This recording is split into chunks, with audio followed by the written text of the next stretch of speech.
अनेकांच्या पोटातील ओठावर येणाऱ्या गुपितांची बिनधास्त मांडणी करणारं बातमीपत्र। राज्याचे कृषी मंत्री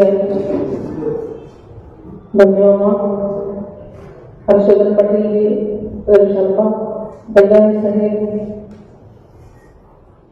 आमचे संभाजी मोरकर, सुरेशांना खोते साहेब, दुर्गाडे साहेब आणि सर्वच मान्यवर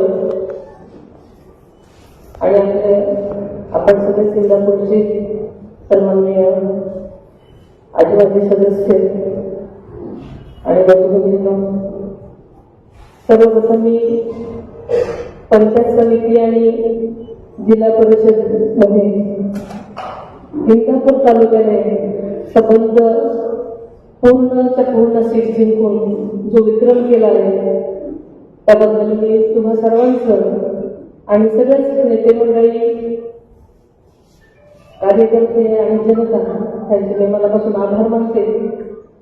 तुम्हाला सर्वांना मनापासून शुभेच्छा देते आणि पुढच्या वाटचालीसाठी दादांच्या मनातलं जे स्वप्न आहे ते साकार करण्याची तुम्हाला संधी मिळालेली आहे आणि नक्कीच आपण सगळेजण मिळून नक्कीच दादांच्या मनातलं स्वप्न साकार कराल अशी खात्री बाळगते।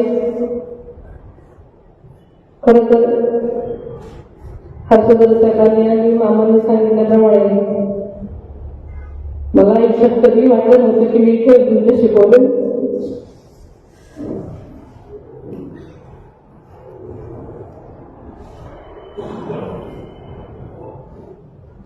दादांनी एक म्हणायचे की ही माझी शेवटची निवडणूक आहे, 3 वर्षाच्या निवडणुकांना आहे आणि तेवढंच उत्साहानं प्रत्येक निवडणुकीमध्ये जीवाचं रान त्यांनी करायचं ठरवलेलं असतं, त्याचं कामच असतं आणि त्याच्यामुळे ते सकाळी सकाळी इकडे यायला निघाले।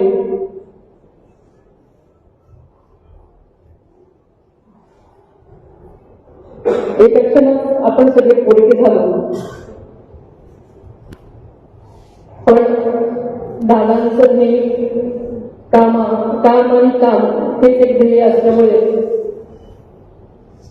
दादांना आवडणाऱ्या गोष्टीच आपण सगळ्यांनी केल्या पाहिजे म्हणून मी सगळं